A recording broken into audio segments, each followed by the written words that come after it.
অসমত এফালে মিয়াখেদা অভিযান আৰম্ভ হৈছে মিয়াখেদা অভিযান চলি আছে শিৱসাগৰত তিনিচুকীয়াত মৰাণত সকলোতে মিয়াখেদা অভিযান মঙ্গলদৈৰ বজাৰত মাছৰ বজাৰত ভয়ংকৰ পৰিস্থিতি তাৰ পিছত অসমৰ মুখ্যমন্ত্ৰী ডক্টৰ হিমন্ত বিশ্ব শৰ্মাই মুছলমানক লৈ একাংশ লোকক লৈ এডবোৰ মন্তব্য কৰিছে আৰু সেই মন্তব্য সাধাৰণ মন্তব্য নহয় বিস্ফোৰক মন্তব্য আমি উল্লেখ কৰিব বিচাৰিছো অসমত মিয়াখেদা অভিযান চলাৰ সমান্তৰালভাৱে মুখ্যমন্ত্ৰী ডক্টৰ হিমন্ত বিশ্ব শৰ্মাৰ ডাঙৰ মন্তব্য মুখ্যমন্ত্ৰী ডক্টৰ হিমন্ত বিশ্ব শৰ্মাৰ বিস্ফোৰক মন্তব্য মুখ্যমন্ত্ৰী ডক্টৰ হিমন্ত বিশ্ব শৰ্মাৰ মন্তব্যই জুকাৰিছে ৰাজ্য কপিছে অসম মুখ্যমন্ত্ৰী ডক্টৰ হিমন্ত বিশ্ব শৰ্মাৰ এই বক্তব্যৰ পিছত ৰাজ্যৰ বৰ্তমান সময়ৰ মুছলমান লোকে কি মন্তব্য কৰে সেয়া হ'ব গুৰুত্বপূৰ্ণ ধৰ্মীয় সংখ্যালঘু লোকে কেনেদৰে মন্তব্য কৰে এই সন্দৰ্ভত সেয়া হ'ব গুৰুত্বপূৰ্ণ মঙ্গলদৈৰ মাছৰ বজাৰ কি পৰিস্থিতি সেয়া দেখিছে একেটা সময়তে আমি আপোনালোকক জনাইছো তিনিচুকীয়াত কি ভয়ংকৰ পৰিস্থিতি শিৱসাগৰত কি পৰিস্থিতি মৰাণত কি পৰিস্থিতি মিয়াখেদা অভিযান কেনেদৰে আৰম্ভ হৈছে এই মিয়াখেদা অভিযানৰ পৰৱৰ্তী অংশ স্বৰূপে এই মিয়াখেদা অভিযানৰ সমান্তৰালভাৱে একেটা দিনতে ৰাজ্যৰ মুখ্যমন্ত্ৰী ডক্টৰ হিমন্ত বিশ্ব শৰ্মাই যি মন্তব্য কৰিছে যি বিস্ফোৰক মন্তব্য কৰিছে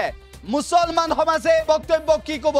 হিমন্ত বিশ্ব শৰ্মাৰ বক্তব্যক মুছলমান সমাজে কি ক'ব ধৰ্মীয় সংখ্যালঘু ৰাইজে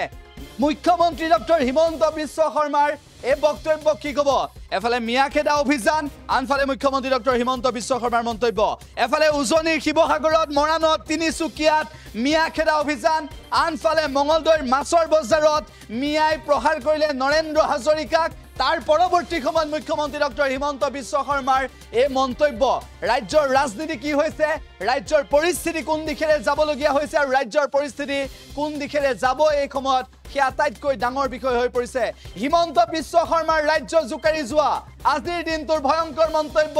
আজিৰ দিনটোৰ আটাইতকৈ বিস্ফোৰক মন্তব্য শুনাব বিচাৰিছো এই মুহূৰ্তত অসমীয়াৰ বিৰুদ্ধে হওক মাৰোৱাৰীৰ বিৰুদ্ধে হওক বঙালীৰ বিৰুদ্ধে হওক বা আমাৰ নিজৰ বিৰুদ্ধে হওক মই এটাই কম যে আপোনালোকে যিয়ে নকৰক কিয় আইন হাতত তুলি নল'ব আমি যিয়ে নকৰোঁ কিয় আইন হাতত নুতুলাকৈ আমি শান্তিপূৰ্ণভাৱে যি কৰোঁ আমাৰ কোনো ক'বলগীয়া নাই আইন হাতত তুলি ল'ব নালাগে সি মিয়াৰ বিৰুদ্ধে হওক অসমীয়াৰ বিৰুদ্ধে হওক মাৰোৱাৰীৰ বিৰুদ্ধে হওক বঙালীৰ বিৰুদ্ধে হওক বা আমাৰ নিজৰ বিৰুদ্ধে হওক আইন হাতত নুতুলাকৈ আমি আমাৰ অহিংস আৰু গণতান্ত্ৰিক নীতিৰে আমি আমাৰ কামবিলাক কৰি যাব লাগে সলিউশ্যন হৈছে অসমীয়া জাতি একতা হৈ থিয় দিয়া গতিকে অসমীয়া যেতিয়া একতা হৈ থিয় হৈ থাকিব তেতিয়ালৈকে ক'তো অসুবিধা নহয় আমি চলি থাকিব পাৰিম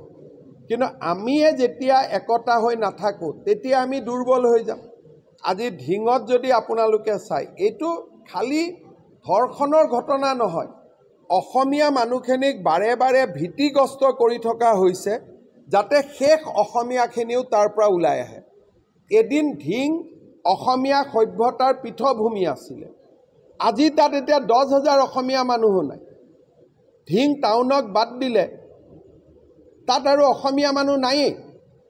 অথচ গোটেই গাঁওবিলাকৰ নাম চাব গোটেই অসমীয়া নাম গতিকে এই ঘটনাটো অকল ধৰ্ষণৰ ঘটনা বুলি ধৰি নল'ব ইয়াৰ পিছফালে এটা ডাঙৰ ষড়যন্ত্ৰ আছে বৰপেটাত এটা ঘটনা যদি হয় তাত আপোনালোকে দেখা পাব ঘটনাবোৰ মাৰ্জিনত হয় তাৰমানে যি গাঁৱত ডেমোগ্ৰাফি চেঞ্জ আৰম্ভ হৈছে ঘটনাবোৰ তাতে হৈ থাকে যাতে মানুহবিলাক সোনকালে তাৰ পৰা ওলাই আহে কেইদিনমান আগতে বৰপেটাত এটা ঘটনা হ'ল শ্মশান এখনৰ সন্মুখত গৈ পেলাই তালা মাৰা হুলস্থুল লগাই দিলে কিয় তাত অলৰেডি আমাৰ মানুহে মাটি বিক্ৰী কৰা আৰম্ভ কৰিছে হুলস্থুল লগাই দিলে মানুহে ঘৰ এৰি গুচি আহেতো মাটিখিনি সোনকালে বিক্ৰী হৈ যায়